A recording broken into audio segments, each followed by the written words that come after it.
For day 3 of linear systems, we're looking at systems of linear equalities. And so what we're going to have as our result is a graph that has a region shaded. And so that will show us the set of all points that solve the system.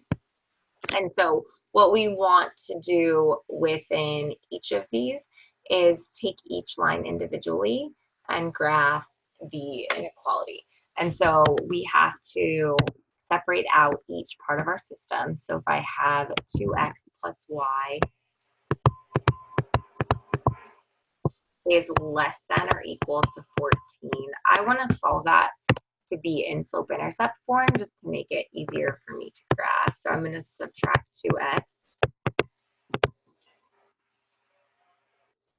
And so y is less than or equal to negative 2x plus 14.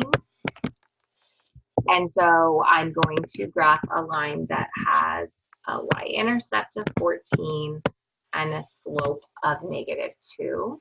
And so let's start there. So we want to put a y-intercept at 14. And our slope is down 2 over 1, down 2 over 1, down 2 over 1, down 2 over 1, all the way across. You want to make this as precise as possible, so use a ruler if you have one. This is a solid line because all of these have equal to. So everything's going to be a solid line. We don't have to worry about any dotted. But we do need to worry about is shading. So really what we're looking at to shade is that when y is less than or less than or equal to, we're going to shade below our line because that's where y values are smaller.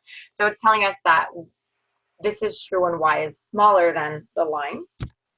So I'm going to just lightly kind of add some lines so I can see where it should be shaded. Okay, so all the y values that are smaller than the line occur below the line. If I had the opposite, so if it was like y is greater than or y is greater than or equal to, that would mean y values are larger, and that's always going to happen above the line that we draw. So for the next line, we're going to take x plus 2y is less than or equal to 10.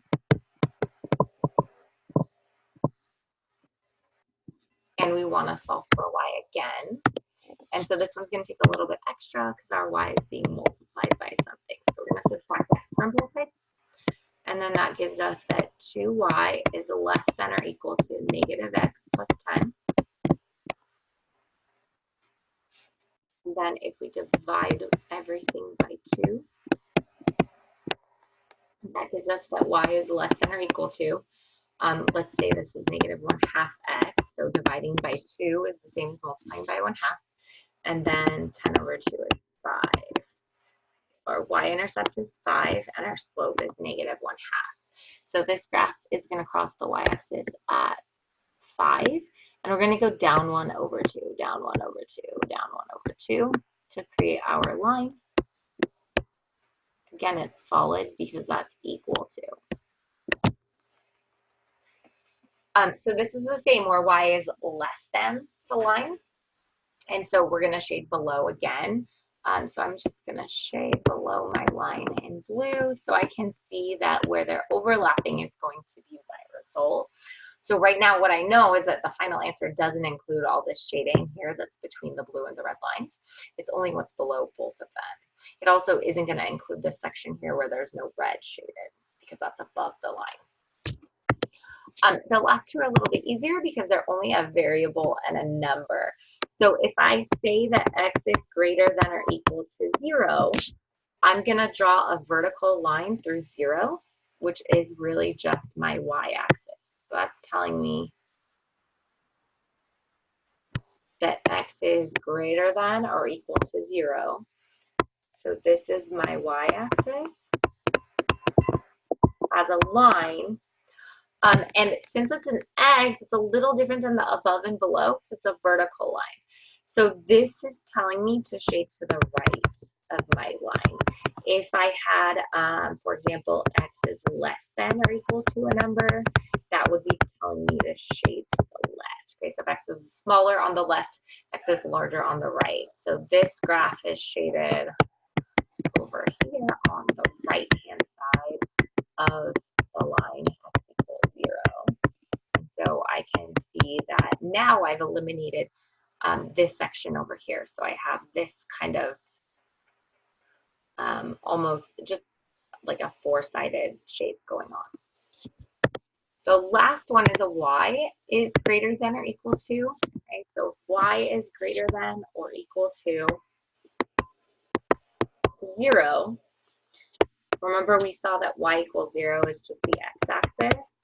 That's where y is equal to 0 is here. And so the x-axis is that line.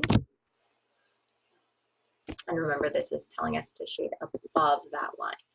So the shaded part of this graph is all of this area above. I should have done this in like a different direction. That would have been better.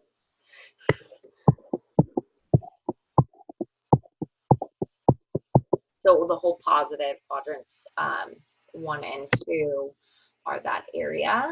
And so if I look at where I have all 4 of the colors, I'm sorry, is in this area here. So notice that one piece of each line.